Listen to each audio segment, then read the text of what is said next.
Bonjour et bienvenue sur Testcars. Nous sommes aujourd'hui en compagnie de Bach et sa Nissan GT-R R34. On est dans le compartiment moteur. Explique-moi un petit peu, Bach, quelle est la particularité de ce dernier? Voilà, donc d'origine c'est un RB26, donc un moteur très connu parmi les tuners.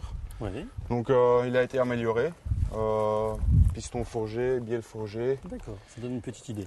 C'est une petite idée, turbo plus grosse Ouais. pour donner plus de puissance, injecteur pour aller avec. La cylindrée? Cylindrée c'est un 2,6 litres. Donc apparemment au premier abord ça n'a pas l'air énorme. Non. Et pourtant quand on sait la puissance en chevaux, Oui. qui est de... Bah, d'origine normalement au Japon elle vient à 280 chevaux. Ouais. Parce qu'elle sort de l'époque où il y avait le Gentleman's Agreement. D'accord. Donc à cette époque-là, tous les constructeurs automobiles se sont mis ensemble et se sont mis d'accord Ouais. qu'aucune voiture dépassera les 280 chevaux D'accord. Ouais. et pas plus que 180 km à l'heure. 280 chevaux, Maintenant, c'est déjà pas mal. C'est pas mal. Maintenant, tous ces moteurs-là, ils ont été bridés Ouais. et quand on les met sur le banc de Le test, banc, ouais. ils poussent déjà autour des 300-330 chevaux. D'accord. Donc maintenant, avec toutes les améliorations, elle pousse encore Un peu plus. un peu plus approximatif le double. D'accord. Ça fait rêver. Donc voiture sur route, mais aussi voiture sur circuit, j'imagine. C'est plus adapté au circuit ou à la route, ce genre de véhicule. Les Skyline sortent d'une pédigrée de voitures de circuit. Ouais. Parce que tout a commencé avec la première Skyline. Pas vraiment la première, mais dans les années 80, Nissan a voulu entrer en course avec Ouais. la Skyline. Et pour ça, ils ont construit la R32. D'accord. Et donc, pour pouvoir l'utiliser sur route, ils ont dû la commercialiser pour avoir Ouais. quelques exemplaires en vente. Et voilà, ça c'était la première R32. Après, on avait la R33 et maintenant la R34. La R34, voilà, ici présente. Une sacrée barre anti-rapprochement d'ailleurs dans le moteur. Hein. Oui. C'est assez impressionnant. Je te propose qu'on continue sur les ailes. Oui. Le capot, petite parenthèse, est en carbone. Tout comme je crois les ailes et Oui. le pack à l'avant. Ouais, donc toute la voiture a été quittée par Nismo, le préparateur d'origine Nissan. Et donc tout a été redessiné Ouais. vraiment pour avoir un meilleur flux d'air CX. aérodynamique. Donc ils ont construit toute l'avant en fibre carbone, Ouais. vraiment pour l'alléger.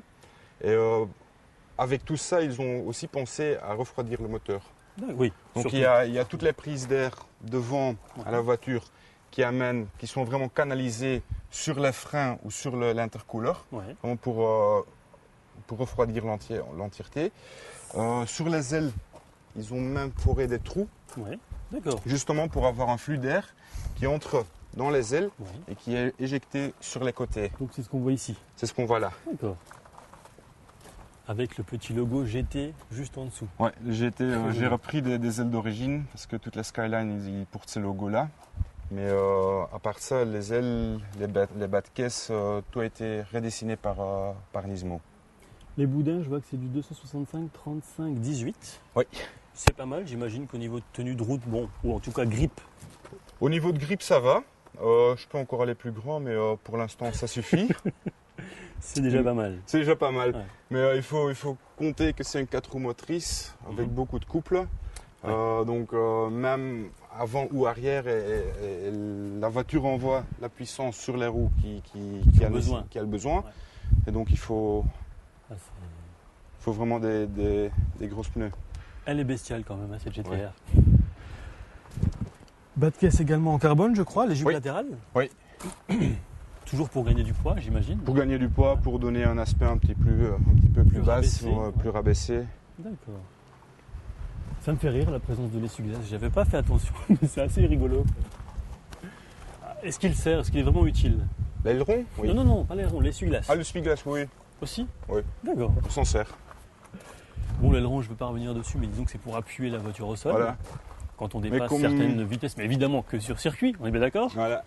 Bah, contrairement aux tuners qui mettent un aileron sur leur voiture juste pour Esthétique, frimer, voilà. esthétique, ceci il est vraiment Utile. utile. Ouais, j'imagine. Normalement, il a été calculé de donner une force de 80 kg aux Wow. 160 à l'heure. Donc c'est quand même un bon poids qui pousse la voiture vers... qui la plaque vers le sol. Ouais. L'arrière, c'est magnifique parce qu'on retrouve vraiment l'ADN Skyline d'origine. Diffuseur carbone. L'échappement n'est pas d'origine? Non, l'échappement n'est pas d'origine. D'accord. L'échappement d'origine, il est un petit peu trop restreint pour les turbos. Ouais. Il faut que ça respire aussi. Il faut que ça respire. Alors, on va passer à l'intérieur, qui est assez spécial, puisque justement, comme vous pouvez le constater, il n'y a rien. Et pour cause, une GTR d'origine japonaise, on retrouve le volant à droite. Si on veut donner un peu plus de sportivité à une GTR, c'est très simple, on fait appel à Nismo, que l'on retrouve notamment ici, mais pas que. On retrouve sur le tableau de bord donc l'indicateur de la vitesse, qui d'origine, et là je vais laisser la parole au propriétaire. Oui, donc d'origine, comme avec le Gentleman's Agreement, les voitures n'allaient pas plus loin que 180 à l'heure. Donc le compteur d'origine n'allait pas plus loin non plus que 180 à l'heure. Maintenant, comme elle a été débridée, il y avait la nécessité de changer les compteurs. Et donc là, de nouveau, Nismo est venu à l'aide pour dessiner un compteur qui va jusqu'à 320. D'accord, je ne poserai pas la question si elle va jusque-là, mais bon, j'imagine que j'ai la réponse. Oui. À côté de l'indicateur de ratio entre l'air et l'essence, on retrouve un écran, le MFD. Qu'est-ce que c'est exactement, Bac? Voilà, l'MFD, c'était un ajout que Nissan a fait d'origine sur les vrais Skyline GTR. Okay. Et il permet au conducteur d'avoir un aperçu sur tous les paramètres du moteur. Donc on y voit la gestion du turbo, la gestion des injecteurs, température d'huile, température d'eau, température des gaz d'échappement et température d'air qui rentre dans l'intercooler. D'accord. Donc ça permet vraiment au conducteur de voir que son moteur se comporte bien et ce qu'elle fait. Les paramètres, voilà, tous les paramètres. Visuels. Donc là, moi je préfère cet écran-là. Maintenant, ils ont imbriqué des autres modes de visualisation. Donc on peut le mettre juste sur un seul écran. D'accord. Donc par exemple, ici on voit la jauge qui montre la quantité de torque, donc de force, qui est envoyée vers les roues avant. Puissance, ouais. Voilà, donc là il peut aller jusqu'à 50%, mais je ne l'ai jamais vu le maximum chez moi qu'il a déjà envoyé vers l'avant, c'est 25%. D'accord. Donc après il y a des autres modes avec des jauges un peu plus modernes, mais on est toujours limité à 2 jauges. Donc moi je préfère l'écran initial qui montre vraiment tout. Il y a plus de données. Exactement. Et c'est là aussi qu'on voit toujours cet esprit de compétition. Parce qu'on trouve difficilement ça sur une autre voiture, un autre véhicule. Oui, donc c'est chouette parce que la plupart du temps, les gens sont obligés d'ajouter plusieurs manos sur le cadre, sur le pare-brise. Ici, c'est bien intégré dans la voiture. Absolument. En dessous, donc les commandes de clim. Oui, les commandes de clim. Encore, je ne pense pas que l'écran soit d'origine. Tout en dessous, il y a ce qu'on appelle la gestion du turbo. D'accord, ouais. Donc avec cette jauge-là, je peux contrôler la puissance que les turbos produisent et je peux aussi altérer la puissance des turbos. Les turbos, ouais, pas mal. Quand on voit les sièges, en tout cas les sièges baquets, apparemment ils maintiennent très bien, mais qu'en est-il réellement? Parce qu'on est bien installé à l'intérieur. C'est Nissan qui a fourni cette voiture avec ses sièges baquets. D'accord. Donc on peut s'expecter à un certain niveau de confort. Non, ils tiennent bien, mais ça reste des sièges baquets. Oui. Donc, ça enveloppe quand même bien ça enveloppe bien, mais ce ne sont pas des vrais sièges voitures. Avoir beaucoup de puissance, c'est très bien, mais qu'en est-il du freinage? Parce que j'imagine que pour freiner une bête comme ça, il faut quand même des sacrés disques. Voilà, explique-moi un petit peu. Exactement. Donc la bête en elle-même, elle pèse 1600 kg, ce qui est déjà pas mal pour une voiture. Donc d'origine, Nissan a mis des freins Brembo dessus. Oui. Maintenant, moi j'ai gardé que les freins arrière d'origine Brembo. Avant, on les a changés pour des AP Racing. Voilà, qu'on voit ici. Qu'on voit là-bas, à 6 pistons. Okay. Donc ils sont beaucoup plus larges que les freins d'origine. Ouais, donc plus performants. Plus performants, voilà. Justement. Ils cèdent moins vite sur circuit, ils chauffent moins, ils sont mieux refroidis. Ok.